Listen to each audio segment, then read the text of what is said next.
So let's take stock of where we are today. The federal government has been shut down for 30 days because of President Trump's refusal to negotiate so that millions of families do not lose their health care.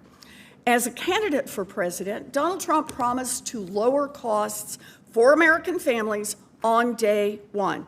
It is now day 283. The price of groceries is up, the price of utilities is up, the price of housing is up, and Republicans are now pushing the price of health care through the stratosphere. We should be focusing on rising costs for American families, but instead, we're meeting today to consider another slate of President Trump's nominees who I fear will do nothing more than rubber stamp Trump's agenda. My concerns are not political. My concerns are substantive. Mr. Gormley and Mr. Capacity have been nominated to lead critical parts of the nation's housing finance system. At a time when the Trump administration is proposing to upend the housing finance market, we need mortgage regulators who are committed to the best interests of American homebuyers. But in their current positions at these agencies, these two nominees have advanced policies that increase costs and dismantle protections for American families. Mr. Hollis has been nominated to lead the Mint at a time when the president is cosplaying king and seeking to put his face on a $1 coin. I have questions about these nominees' willingness to follow the law, and I will have extensive questions for the record for each of them.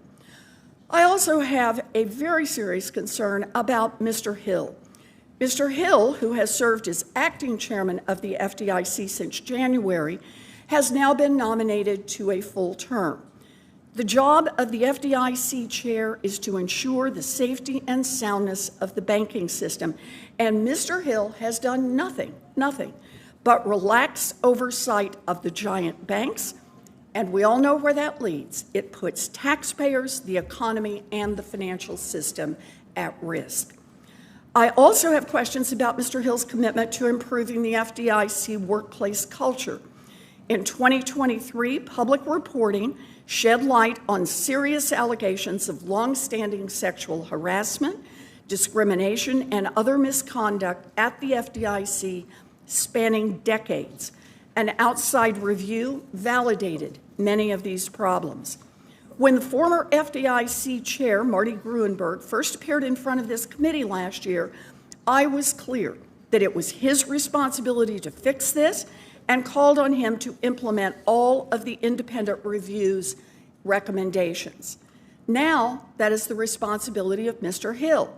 Mr. Hill was a senior FDIC executive from 2019 to 2022, serving under Chairman Jelena McWilliams prior to her sudden resignation amidst a Department of Justice inquiry. According to public records, this was a time when the toxic culture flourished. But there is no record, none at all, of Mr. Hill or Chairman McWilliams addressing these pervasive issues before they came to light in 2023. Now, in 2024, under the Biden administration, the FDIC board initiated a series of efforts to improve the agency's culture, including establishing a new Office of Professional Conduct. The board, including Mr. Hill, was very active in monitoring the transformation efforts. Mr. Hill, at that time, called it a top priority of the board.